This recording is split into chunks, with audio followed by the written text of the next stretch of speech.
दोस्तों जय हिंद। स्वागत है आपका ज्ञान की विभाषा चैनल पर। अगर आपने अभी तक चैनल को सब्सक्राइब नहीं किया तो चैनल को कर लें सब्सक्राइब और बेल आइकन को प्रेस करें ताकि चैनल से संबंधित सभी प्रकार के अपडेट्स आपको मिलते रहें। दोस्तों आज के इस वीडियो में हम बात करेंगे शी जिनपिंग के बारे में तथा उनके चीन के तीसरे कार्यकाल के राष्ट्रपति के रूप में नामित होने के बारे में बात करेंगे। तो आइए वीडियो को शुरू करते हैं। दोस्तों वैसे तो पिछले साल ही कम्युनिस्ट पार्टी यानी चाइना की कम्युनिस्ट पार्टी के महासम्मेलन में राष्ट्रपति शी जिनपिंग को तीसरे कार्यकाल के लिए राष्ट्रपति बनाने के लिए सहमति बन चुकी थी। लेकिन बीते दिनों चीन की rubber stamp parliament National People's Congress ने राष्ट्रपति शी जिनपिंग के कार्यकाल को तीसरी बार बढ़ा दिया है। उन्हें तीसरी बार राष्ट्रपति बनाने का प्रस्ताव 2952 वोटों से पास हुआ है। कम्युनिस्ट पार्टी के किसी एक नेता ने भी उनके खिलाफ वोट नहीं किया। दोस्तों शी जिनपिंग को तीसरी बार राष्ट्रपति बनाने का रास्ता पिछले साल अक्टूबर में ही साफ हो गया था, जब चाइना की कम्युनिस्ट पार्टी ने एकमत होकर के उनके नाम पर मुहर लगाई थी। अब वो अपने भरोसेमंद ली कीयांग को चीन का प्रीमियर यानी प्रधानमंत्री बनाएंगे। यानी अब चीन के राष्ट्रपति के रूप में शी जिनपिंग का तीसरा कार्यकाल शुरू हो गया है। तीसरा टर्म मिलने से ही शी जिनपिंग माओ के बाद चीन के सबसे ज़्यादा समय तक राष्ट्रपति बनने वाले दूसरे नेता बनेंगे। दोस्तों चीन के जो कम्युनिस्ट पार्टी यानी कम्युनिस्ट क्रांति हुई थी उसके जो नेता हैं माओ त्से-तुंग, उन्होंने नेतृत्व किया था। वो सबसे लंबे समय तक चीन के राष्ट्रपति रहे। तीसरे कार्यकाल के लिए राष्ट्रपति के साथ पीपुल्स लिबरेशन आर्मी के कमांडर भी बनाए गए हैं शी जिनपिंग। तीसरी बार कार्यकाल बढ़ाए जाने से पहले एक दिन पहले ही शी जिनपिंग ने नेशनल पीपल्स कांग्रेस में चीन के लिए अपनी प्राथमिकताओं को साफ कर दिया था। उन्होंने सेना को मजबूती देने की बात कही थी। शी जिनपिंग ने संसद में कहा था कि हमें सेना का तेजी से विस्तार करना होगा और चीन को स्ट्रेटेजिक चुनौतियों और खतरों से बचाने के लिए पीपल्स लिबरेशन आर्मी को दुनिया की टॉप क्लास फौज बनाना होगा।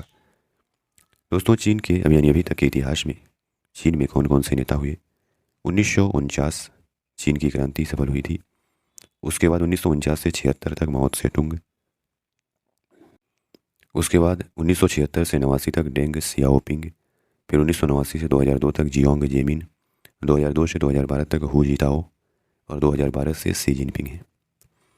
चीन की नेशनल पीपल्स कांग्रेस ने पिछले हफ्ते ही डिफेंस बजट की घोषणा की थी। चीन अपना रक्षा पर साल 2023 में 18 लाख करोड़ रुपए खर्च करेगा और यह भारत के डिफेंस बजट से लगभग 3 गुना ज़्यादा है। डिफेंस बजट में 7.2% यानी 7.2% की बढ़ोतरी की है। इसके लिए वहाँ की कम्युनिस्ट सरकार ने बाहरी चुनौतियों का हवाला दिया है। शी जिनपिंग के सामने कोरोना से तबाह हुई चीन की अर्थव्यवस्था को पटरी पर लाना, ताइवान और अमेरिका के साथ लगातार खराब हो रहे रिश्ते अहम चुनौतियाँ हैं।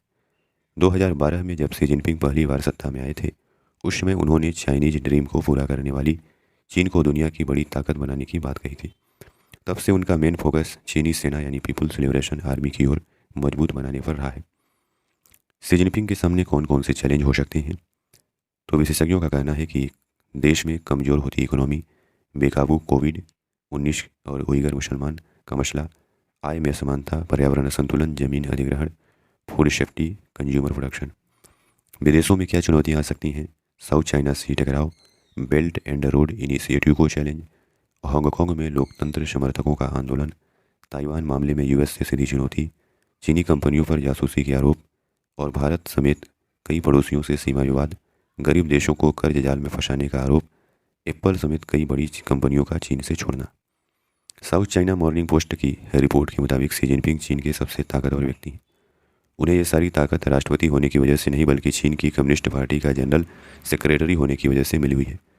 कम्युनिस्ट पार्टी और चाइना सिर्फ चीन ही नहीं बल्कि दुनिया की सबसे बड़ी पार्टी मानी जाती है, जिसके 89 मिलियंस मेंबर्स हैं। चीन के पॉलिटिकल सिस्टम की सभी ब्रांचों पर इसका ही दबदबा है। पिछले साल चीन की कम्युनिस्ट पार्टी ने उस नियम को ख़त्म कर दिया था जिसमें कोई नेता केवल 2 बार ही राष्ट्रपति बन सकता है। इस बदलाव के बाद ही शी जिनपिंग के जीवन भर राष्ट्रपति बनने का रास्ता साफ हो गया है। दोस्तों शी जिनपिंग चीन के उन नेताओं में शामिल हो चुके हैं जिनके विचारों को संविधान में शामिल किया जा चुका है। दोस्तों शी जिनपिंग का चीन का राष्ट्रपति बने रहने से भारत के लिए क्या खतरा बताया जा रहा है, जैसे कि भारत चीन बॉर्डर पर टकराव बढ़ सकता है। भारत और चीन के साथ जो सीमा है लगभग 4000 किलोमीटर से भी ज़्यादा लंबा बॉर्डर है। इसमें कई जगह विवाद हैं। डोकलाम और गलवान घाटी के विवाद भी इसी तरह के थे। शी जिनपिंग को आजीवन प्रेसिडेंट बने रहने की आज़ादी से असीमित ताकत मिल जाएगी। ऐसे में चीन बॉर्डर के साथ लाइन ऑफ कंट्रोल पर अपनी ताकत दिखा सकता है। शी जिनपिंग के प्रेसिडेंट रहने के दौरान ही चीन का बेल्ट एंड रोड इनिशिएटिव यानी BRI प्रोजेक्ट शुरू हुआ था। इसके जरिए वन बेल्ट वन रोड के जरिए चीन जो है दुनिया भर के देशों को जोड़ रहा है। भारत के पड़ोसी देशों में इस सड़क से चीनी सैन्य बलों की आवाजाही आसान हो जाएगी। वहीं शी जिनपिंग की अगुवाई में चीन पाकिस्तान इकोनॉमिक कॉरिडोर को बढ़ावा मिलेगा, जिसका भारत विरोध करता रहा है। चीन के कर्ज तले दबकर श्रीलंका बदहाल हो चुका है। अब चीन उसका हम्बन टोटा पोर्ट इस्तेमाल कर रहा है। हाल ही में चीन का जासूसी जहाज भी वहां पहुंचा था। इधर पाकिस्तान को चीन लगातार सैन्य सहायता दे रहा है। इनमें आधुनिक हथियार भी शामिल हैं, जिसका सीधा टारगेट भारत ही है। वहीं नेपाल में भी चीन BRI के जरिए अपना दखल बढ़ा रहा है। इससे भारत की 3 तरफ से घेराबंदी होने का खतरा है। हिंद महासागर में चीनी सेना का दखल तो है ही, इसके साथ ही साउथ चाइना सी में उसका जापान, वियतनाम, फिलीपींस, मलेशिया से टकराव है। सेनकाकू आइलैंड को लेकर उसका जापान से पुराना टकराव है। चीन इन आइलैंड पर कब्जा करके वहाँ फाइटर जेट्स और मिसाइल तैनात करना चाहता है। इससे भारत की सुरक्षा को बड़ा खतरा पैदा हो जाएगा। तो दोस्तों, इस प्रकार शी जिनपिंग जो है इस समय माओ त्से तुंग या माओ जेडोंग के बाद सबसे ताकतवर नेताओं में से एक है। और संविधान संशोधन हो जाने के बाद वह तो अब तो जीवन भर के लिए सत्ता में रह सकते हैं। तो दोस्तों, आशा करते हैं कि आपको इस वीडियो के माध्यम से काफ़ी कुछ जानने को मिला होगा। धन्यवाद।